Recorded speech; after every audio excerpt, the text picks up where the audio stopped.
O justo viverá pela fé. Abacuque capítulo 2, versículo 4. Esta é a primeira vez que essas palavras são mencionadas nas Escrituras, mas elas são citadas 3 vezes pelo apóstolo Paulo. Ele pregou, por assim dizer, 3 vezes sobre elas em Romanos 1,17, Gálatas 13,11 e Hebreus 10,38, pois está cheio de matéria celestial e é usado pelo apóstolo para vários propósitos. Não conheço nenhum texto que tenha sido mais pregado ou escrito por aqueles que trataram da vida da fé, como justos vivem a vida de justificação e como eles vivem a vida de santificação, a vida de consolação, a vida de paz, a vida de alegria, a vida de obediência. É o que se enquadra no desígnio do profeta no primeiro uso das palavras, como veremos a seguir. Você sabe que por muitos anos, em todas essas ocasiões, sem falhar, tenho advertido você continuamente sobre um tempo calamitoso que se aproxima e considerando os pecados que foram as causas disso. O dia está com o Senhor, o ano e o mês não sei, mas eu lhe disse que o julgamento começará na casa de Deus, que nos últimos dias da igreja virão tempos difíceis que Deus parece ter endurecido nossos corações de seu medo e nos fez errar os seus caminhos, e que ninguém sabe qual será o poder de sua ira. Em todas essas coisas eu predisse tempos perigosos, angustiantes e calamitosos, e nas apreensões de todos os homens, eles agora jazem à porta e estão entrando em nós. Agora devo mudar meu projeto e meu trabalho atual será tanto sobre este quanto, e se eu viver, e em algumas outras ocasiões, mostrar como devemos nos comportar sobre a aproximação de calamidades angustiantes que estão vindo sobre nós, e podem atingir, pode ser até o pescoço. E o que este texto nos ensina é que na aproximação da calamidade avassaladora e na visão delas devemos de maneira peculiar viver pela fé. E é o significado do lugar, que este é o nosso dever, aparece nesta passagem no contexto, pois o profeta havia recebido uma visão, a terrível visão de Deus, da chegada dos caldeus e da destruição que eles trariam sobre a igreja, sobre toda a terra. No capítulo anterior, tenho recebido esta visão. Ele considera qual é o seu próprio dever e qual é o dever da igreja na aproximação desta época angustiante e calamitosa, porque ele diz no versículo 1: vou ficar de vigia e me colocar na torre, e vigiarei para ver o que ele me dirá e o que responderei quando for reprovado. Repreenda-me, haverá grandes discussões entre Deus e minha alma. Conheço minha própria culpa e pecado, e estaria pronto para ter algo para responder a Deus quando for reprovado, algo que me dirigir a resposta. Disse ele: eu me dedicarei a isto. O justo viverá pela fé. 2 coisas estão incluídas aqui. Primeiro, ele diz: eu me dirigirei a Jesus Cristo para a justiça. Não tenho mais nada para responder a Deus quando for reprovado. Em segundo lugar, eu passarei por todas essas terríveis dispensações da providência que estão vindo sobre mim, vivendo a vida de fé. Uma maneira peculiar de viver, como veremos atualmente. Quando o dilúvio estava vindo sobre o mundo, Noé era um pregador de justiça. Que justiça Noé pregou? Ora, aquela justiça da qual ele próprio era participante, pois ele tornou-se herdeiro da justiça que é pela fé. Hebreus 11, versículo 7. Quando o dilúvio estava chegando, Noé pregou a justiça da fé ao mundo, para que eles pudessem escapar se atendessem a ela, mas foi rejeitado por eles. Portanto, eu digo, na aproximação de uma estação calamitosa, há de uma maneira especial uma vida de fé exigida de nós. Mas você dirá: o que é uma estação calamitosa? Ou quando você considera uma estação calamitosa? Darei a você 2 coisas para a descrição de uma temporada que julgo ser manifestamente calamitosa. Primeiro, quando excede os limites da aflição, ou quando as dispensações da ira de Deus nela não podem ser reduzidas à cabeça da aflição. Filho do homem, profetiza e diz: assim diz o Senhor, uma espada que está afiada e também polida, está afiada para fazer uma matança dolorosa, está polida para poder brilhar, devemos então fazer alegria. Ela despreza a vara de meu filho como toda árvore, porque é uma prova, e essa espada despreza até a vara, e a vara compreende toda aflição, mas Deus trará uma espada, um julgamento que não será derrudível à cabeça da aflição. Ela o desprezará. Agora eu digo, seja o que for, quando uma calamidade atingir um povo ou a igreja de Deus, que não possa ser reduzida à cabeça da aflição, mas que todos descobrirão que há raiva, julgamento e ira em isto. Então é um momento angustiante. Ezequiel 21:9, Ezequiel 10 ao versículo 13. E segundo, quando os julgamentos recaem presumidamente sobre todos os tipos de pessoas e não fazem distinção, considero que é um momento angustiante, pois eles despojam os homens dos confortos que eles prezam em suas próprias mentes. Jó 9, versículo 22 e 23. Esta é uma coisa, por isso eu disse, ele destrói o íntegro e o ímpio.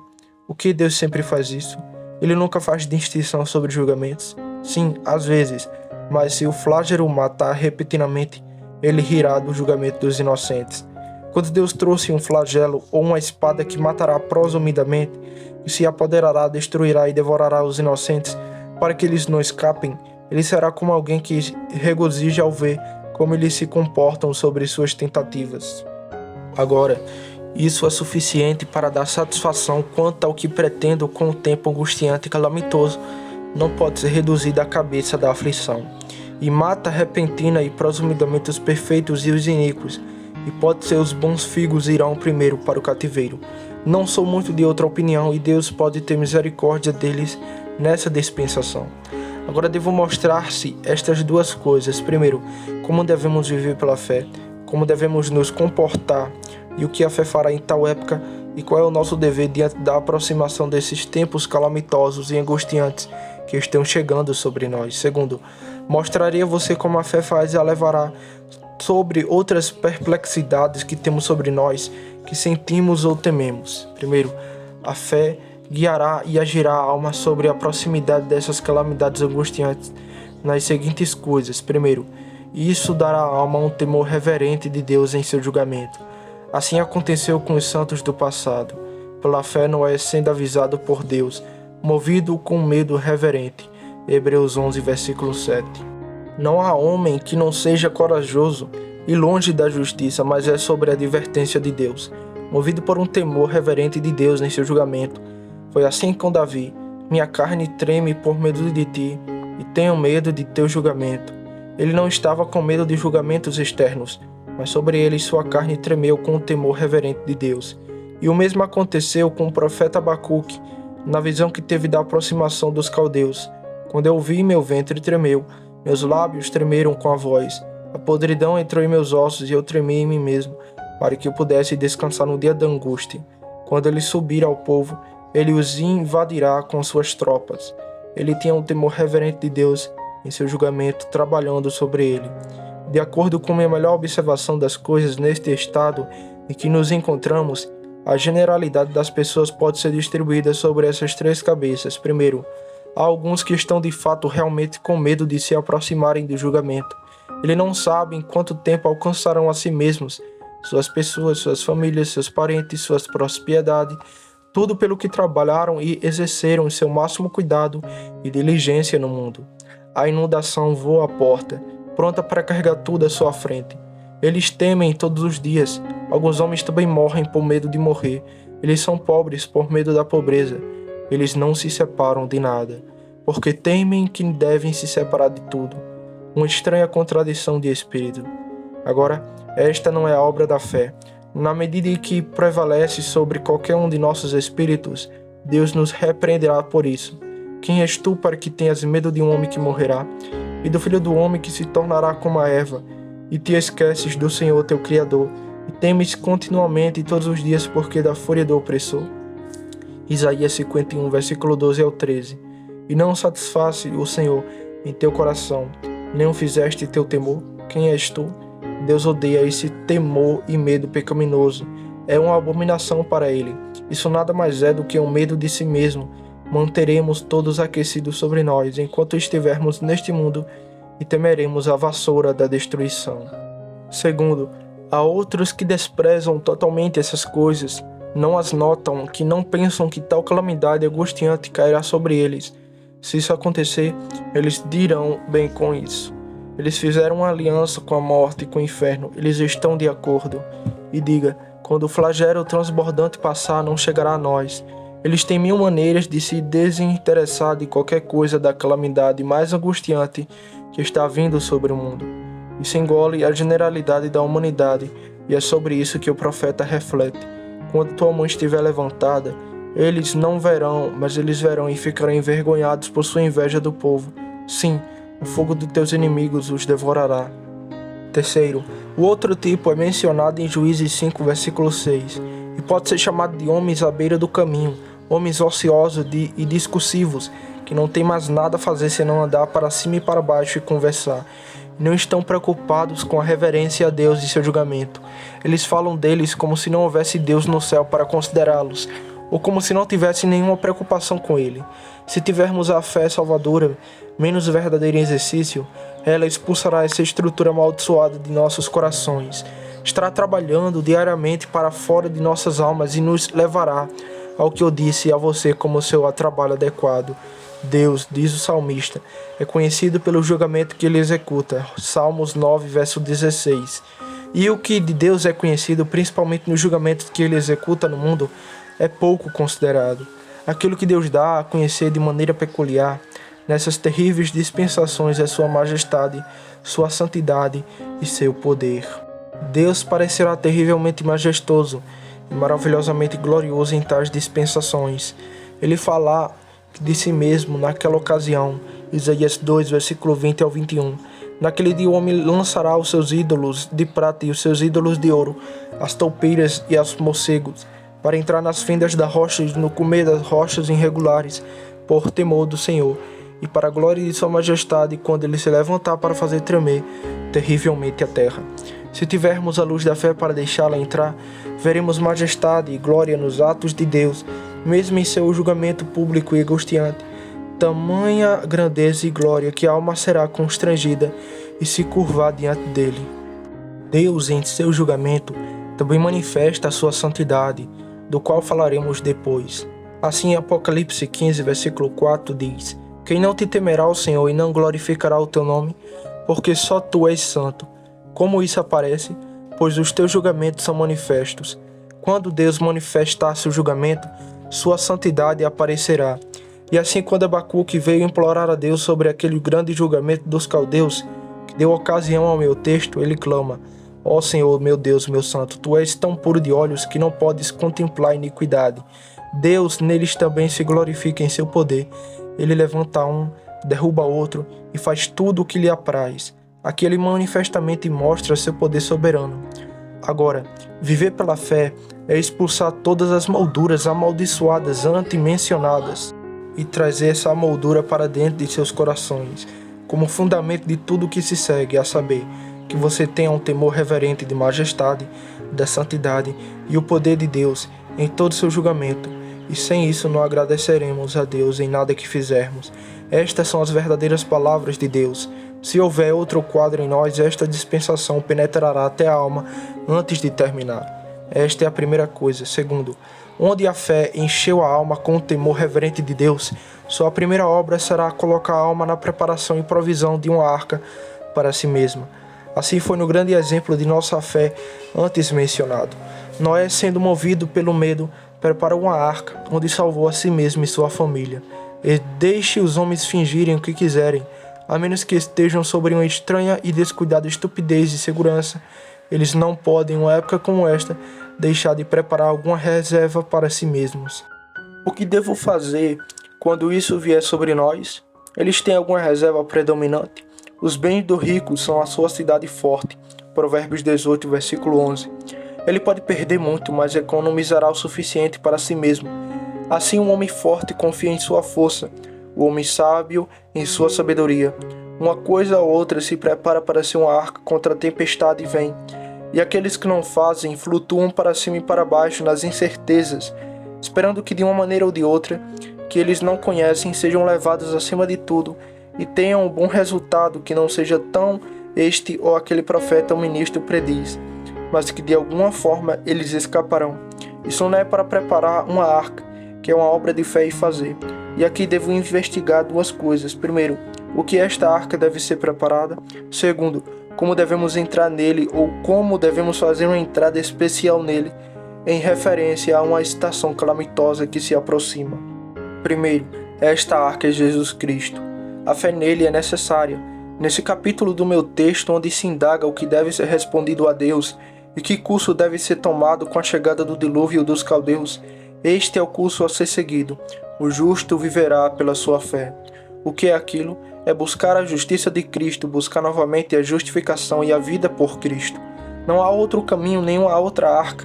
E ele é descrito como esta arca naquele lugar bem conhecido. E um homem será como esconderijo contra o vento, e um esconderijo contra a tempestade, como ribeiros de águas em lugares secos, como a sombra de uma grande rocha em terra sedenta. Isaías 32, versículo 2. Esta é a arca. Não sei como descrever melhor o que pretendo ao nos protegermos na arca, como a descrição que o profeta aqui dá, embora em termos metafóricos. E da mesma forma, em Miqueias 5:5, tendo feito uma promessa de Cristo, ele acrescenta: e este homem será a paz quando a Assíria entrar em nossa terra. Dirigimos-nos à arca, dirigimos-nos à fonte da nossa paz. Se a ira de Deus se acende um pouco, como então? Bem-aventurado todos os que se entregam a ele e confiam nele. Em quem? No Filho.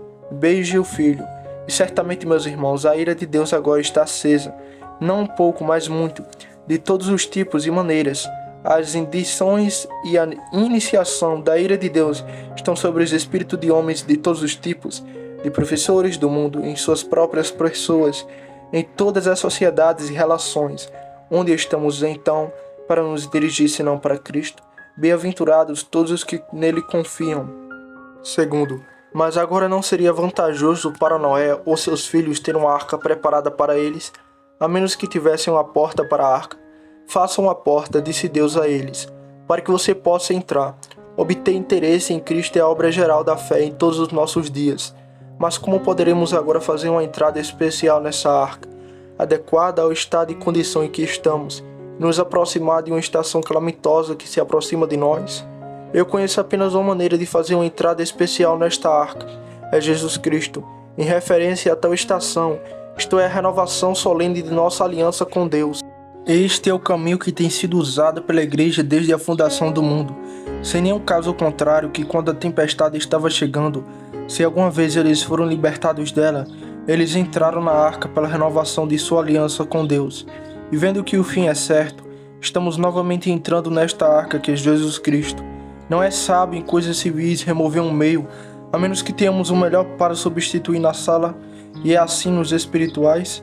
Desejo a todos os que temem que Deus pertence e desperte seus corações e pensamentos e nos ofereça uma maneira melhor para esta igreja ou qualquer igreja entrar na arca em aproximação de uma tempestade de que está e será abraçada. Esta igreja fez isso, embora eu comece a temer que alguns a considerem uma mercadoria muito morta e lenta. Eles não sabem como negociar. Mas não se engane, você não tem tal coisa à vista de Deus neste dia. Não desanime, o dia está se aproximando quando outros virão. E apegai-vos à vossa saia, dizendo: iremos convosco porque ouvimos que Deus está convosco. Alguns, bendito seja Deus, e que seu santo nome seja exaltado, já nos ultrapassaram em muitos, tanto em zelo, calor e coragem, sobre um senso de compromisso que estão sobre eles. Não procuro nenhuma segurança, nenhuma libertação nas provações e aflições que estão vindo sobre a terra, mas o que é impedido de acreditar. Eu não valorizo aqueles que pensam de outra forma. Bendito seja Deus que providenciou para você esta porta de entrada antes que venha o dilúvio e caia a chuva. Bendizei a Deus, digo por isso, e faça uso dele, e seja capaz de implorá-lo a Deus, e deixe o Senhor saber que você escolheu ser dele, e está sobre seus cuidados e não sobre a proteção do mundo. Não direi que você será salvo temporariamente, mas será salvo eternamente. Não posso dizer que você terá paz com os homens, mas terá paz com Deus. Não posso dizer que você nos perderão suas vidas, mas direi que não perderão suas almas. E essas são nossas principais preocupações. Faça bem a sua entrada. Uma porta feita na arca não lhe servirá de nada, a menos que você entre e faça uma boa entrada pela porta. Não faremos boa entrada na arca para que possamos estar seguros nela? Se não estivermos neste trabalho, não temos fé. Ora, cumpra seus compromissos, cumpra os deveres que Deus exige de suas mãos, não apenas porque não é nada exigido, mas o que é um dever especial da nova aliança, mas permaneça com eles agora como aqueles que foram sua entrada na arca. onde Deus lhe dará todo o descanso que neste mundo você pode ser participante.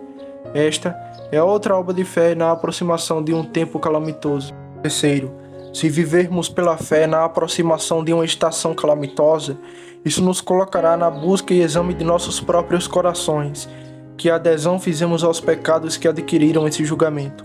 É nisso que a fé certamente nos colocará, e é isso que Deus agora exige de maneira especial. Agora, os pecados que fazem e adquiriram esse julgamento são de dois tipos. Primeiro, os pecados abertos e flagrantes do mundo. Segundo, os pecados das igrejas e professores. Primeiro, os pecados abertos e flagrantes do mundo. O apóstolo avalia junto. Não vos enganereis, nem devasso, nem idólatra, nem adúltero, nem efeminado, nem abusadores de si mesmo, com os homens, nem ladrões, nem avarentos, nem berrões, nem maldizentes, nem roubadores herdarão o reino de Deus. 1 Coríntios capítulo 6, versículo 9 ao 10. Ele faz isso novamente em Efésios 5, versículos 5 ao 6. Pois bem, sabeis que nenhum libertino, nem impuro, nem avarento, nem que é idólatra, tem herança no reino de Cristo. Porque por causa dessas coisas vem a ira de Deus sobre o filho da desobediência. Ele os considera também em Gálatas 5, versículo 19. As obras da carne são manifestas, que são estas: adultério, fornicação, impureza, lascívia, idolatria, feitiçaria, ódio, discórdia, emulações, ira, sentença, sedições, heresias, inveja, assassinato, embriaguez e coisas do gênero. Há uma cópia grande e maravilhosa escrita desse texto na nação hoje. Todo homem pode ler uma exposição dessas coisas na prática de multidões. Alguns dirão, eles bendizem a Deus porque estão livres dessas coisas. E assim, eles esperam não ter participado da obtenção dos julgamentos de Deus que estão vindo sobre esta nação. Que caiam sobre eles e seus interesses, que são culpados dessa abominação provocadora, tais como as quais a ira de Deus é revelada do céu contra a sua impiedade. Ora, é bom que eles não sejam culpados de nenhum desses pecados, mas a semente e o julgamento mesmo de todos estes pecados estão em nossa natureza, se não em nossas pessoas, e que erupções eles fizeram para provocar os olhos da glória de Deus, eu não sei. Mas suponha que você tenha escapado dessas poluições que estão no mundo pela luxúria. Segundo, existem outros pecados de igrejas e de professantes que, em referência ao reino mediador de Cristo, tem grande influência para pecadores no mundo, que tem para obtenção de julgamentos em seu reino providencial. Conheço uma época em que houve uma tempestade, em que o navio inteiro e tudo o que havia nele parecia ter sido jogado fora. Mas um certo Jonas, que estava no navio, foi a causa da tempestade. Devo apenas mencionar os pecados de julgamento de igrejas e professantes que são reduzidos nas Escrituras, e estas 4 cabeças. Primeiro, mornidão, que foi o pecado de julgamento de Laodiceia. Segundo, contestando-nos com a ordem externa e a liberdade de escândalos, que foi o pecado de Sardes, que trouxe o julgamento e se mostrará ruinoso para as melhores igrejas do mundo. Terceiro, falta de amor entre nós e divisão nas igrejas. Quarto, a mentalidade terrena, o amor ao mundo e a conformidade com ele são encontrados entre a generalidade dos professantes.